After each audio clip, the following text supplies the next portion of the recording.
Hi everyone, welcome to this episode of my walkthrough on real estate photography. On this episode I'm going to be taking you through this walkthrough of how I was able to photograph this property. And this property happened to be somewhere, it's a huge acres of land that has the property on it.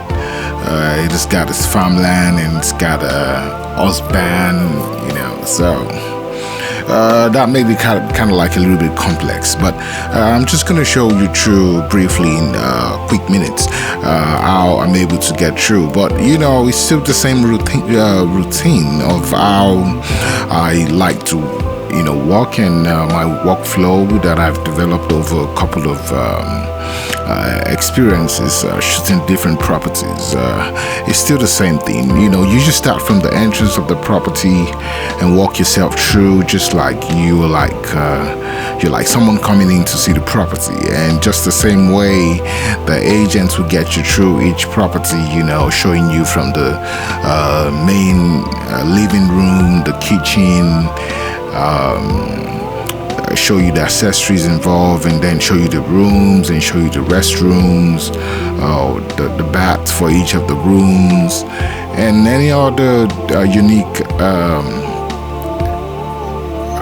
package that the property would probably come in with. You might want to indicate that as well. But in the case of this one, it's just a basic apartment size property on a huge expanse of land, and I just kind of like walk myself through. At first I was thinking it's just a regular house, because that was initial briefing, and then afterwards I got there, discovered it was a huge expanse of land, and in the end it was a successful one, because I was able to just put my focus first on getting the actual structure on the land before deciding to now go out and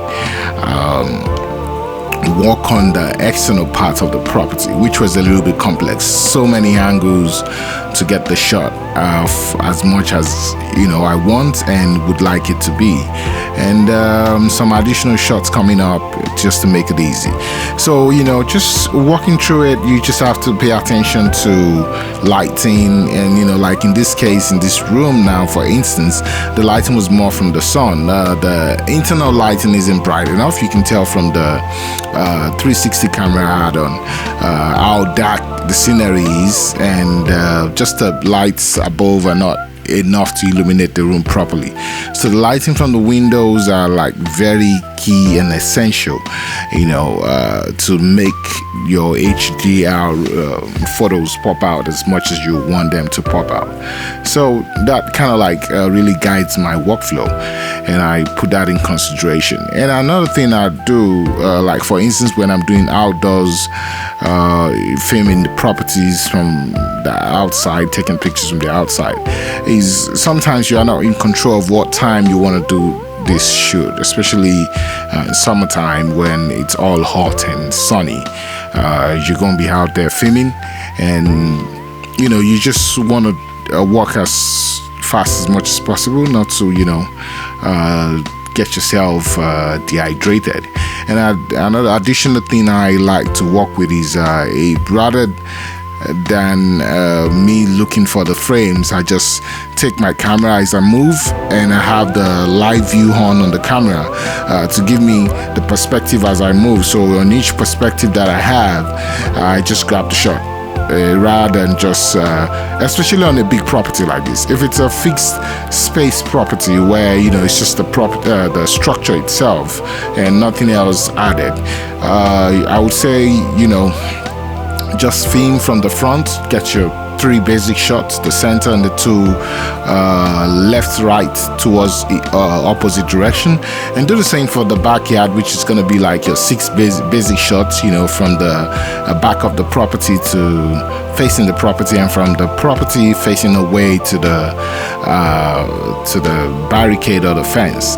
So, but in this case, this property has a unique look. The front was more or less like the back, and the back was the front, and then and all the additionals that were added up. So, but in the end, I was able to get myself walking through it.